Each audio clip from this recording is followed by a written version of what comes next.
mentioned this earlier, your new employees who are not court trained must receive that 2-hour pre-in-service orientation prior to interacting with residents.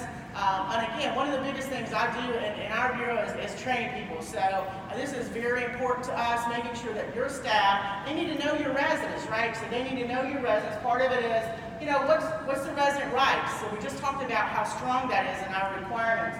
The facilities license type and the services. So they need to understand, and you need to train them so they know what type of residents do you have in your facility? What are their needs? So that they understand, and they need to understand those resident rights as well.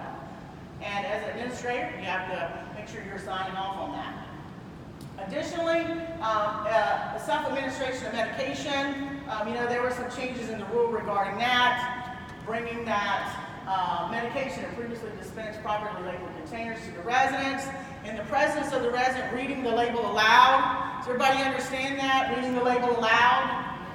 That was some controversy, I think, over time, but I think we've cleared that up now. Reading aloud actually means reading aloud. So reading that to that resident aloud so that they do know.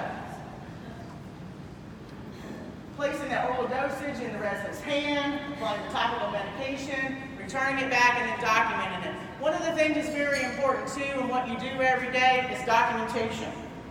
Document, document, document. A lot of you in here nurses. Some of you nurses. It's all right to raise your hand and admit it. You raise your hand. And proud of it, proud of it. That's right. I was raised by a nurse, my spouse is a nurse, so I'm a big fan of nurses. And you know what, who really takes care of people in the hospital or wherever? Nurses. I mean, listen, it's not the doctor, but the nurses. So it's very important, and as a nurse, one of the biggest things you were always taught in nursing, if it wasn't documented, it wasn't done. Document, document, document. That's very, very important. Because part of what I said, remember, is our survey process. We're going to do our observations and interviews. We're going to see what you're doing. We're going to go back to that record. Did they document that? So making sure that you're documenting on your MAR. MARs are getting them all confused.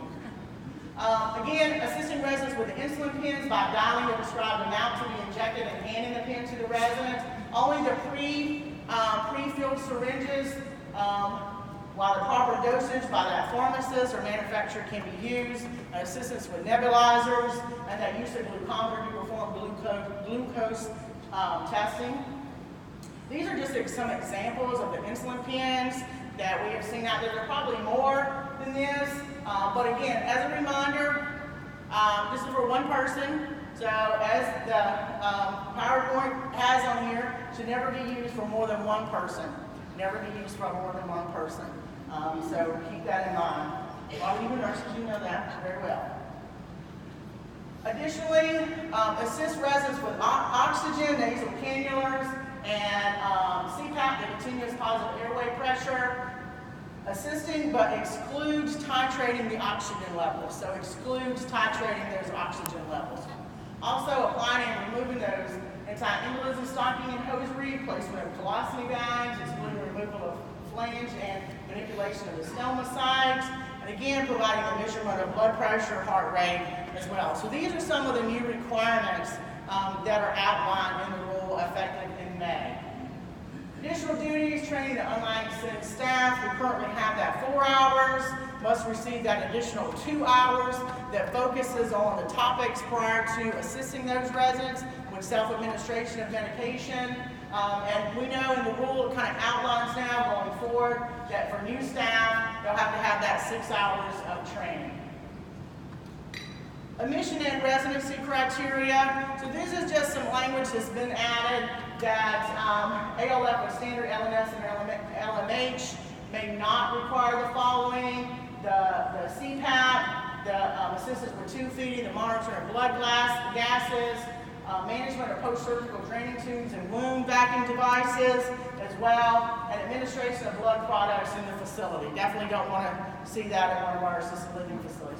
Treatment of surgical incisions or wounds as well. So that's part of what's in the new requirements for continued residency.